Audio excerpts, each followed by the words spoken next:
겨우 2블럭 떨어진 곳, 걸어서 15분밖에 안 걸리는 곳에 사는 사람에게 보낸 연애 편지가 5년이나 걸린 사례도 있으니 그것이 어떤 결과를 낳았는진 신만이 알겠지만 어쨌든 이 편지도 아무도 눈치채지 못하는 사이에 한 컨베이어 벨트에서 다른 컨베이어 벨트로 옮겨졌다가 사막에서 길을 잃어 자신이 남긴 발자국을 되짚어오는 것 외에 달리 할 수 있는 일이 없는 사람처럼 출발점으로 돌아온 것일 수도 있었다. 해결책은 다시 보내는 거지 뭐. 죽음이 옆에 하얀 벽에 기대선 낫에게 그렇게 말했다. 그렇다고 낫이 대답을 할 것이라고 기대한 사람은 없을 것이다. 이 낫도 예외는 아니었다. 죽음이 계속 말을 이어갔다. 편지가 아니라 너를 보냈다면 신속한 것을 좋아하는 네 취향 덕분에 문제가 쉽게 해결되었을 텐데. 하지만 요새는 시대가 많이 변했어. 우리가 사용하는 수단과 체계를 갱신해야 돼. 새로운 기술을 따라가야지. 예를 들어 이메일을 사용한다든가. 그게 가장 위생적인 방법이라던데. 잉크 얼룩이나 지문이 안 생긴대. 게다가 빠르다는구나. 마이크로소프트의 아웃룩 익스프레스만 열면 바로 가버린대. 하지만 2가지 방식을 병행해야 한다는 게 문제가 되겠지. 컴퓨터를 사용하는 사람용과 사용하지 않는 사람용으로 말이야. 어쨌든 생각할 시간은 많잖아. 늘 새로운 모델과 새로운 디자인이 나오고 또 더 개선된 새로운 기술을 갖추는 것도 나오니까. 언젠간 한번 시도해 볼 거야. 하지만 그때까지는 계속 펜, 종이, 잉크를 사용해야지. 여기에는 전통의 매력이라는 게 있어. 죽는 문제에서는 전통이라는 게 꽤 중요하거든. 죽음은 자주색 봉투를 노려보며 오른손을 움직였다. 그러자 편지가 사라졌다.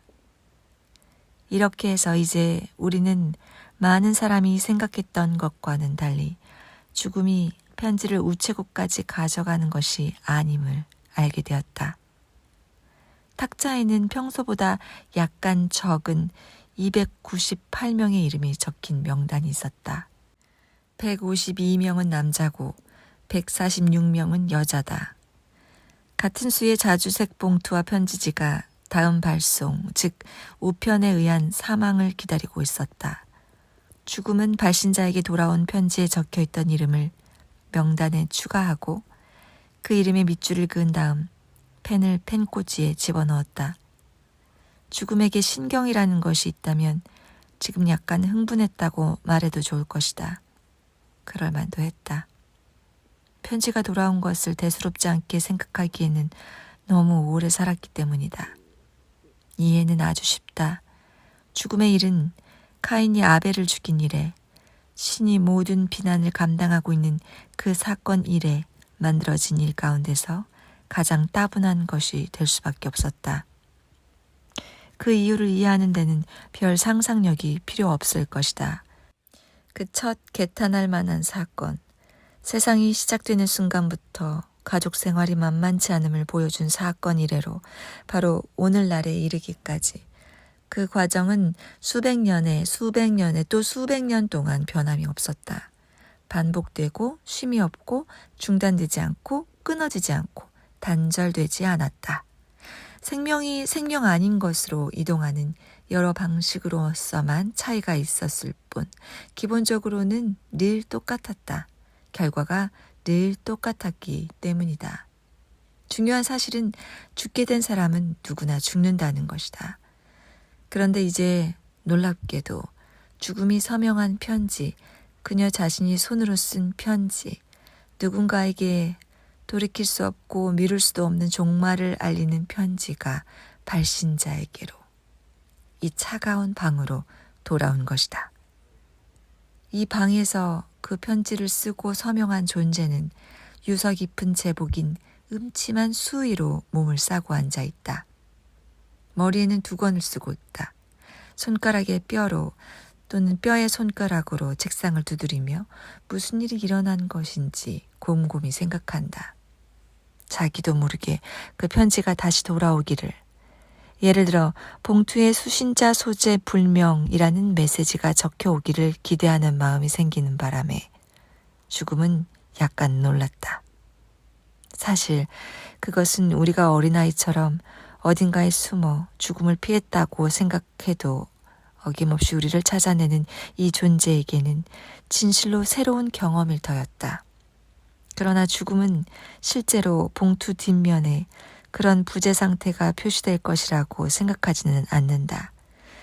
이곳에서는 우리의 모든 동작과 움직임에 따라 우리가 걷는 걸음마다 집, 지위, 직업, 습관, 관습이 바뀔 때마다 담배를 피우느냐 안 피우느냐에 따라 많이 먹느냐 적게 먹느냐 안 먹느냐에 따라 활동적이냐 나태하냐에 따라 두통이 있느냐 소화불량이 있느냐에 따라 변비가 있느냐 설사가 있느냐에 따라 머리카락이 빠지느냐 암에 걸리느냐에 따라 이 모든 질문에 대한 답이 예냐 아니오냐 글쎄냐에 따라 우리의 자료가 자동적으로 갱신되기 때문이다.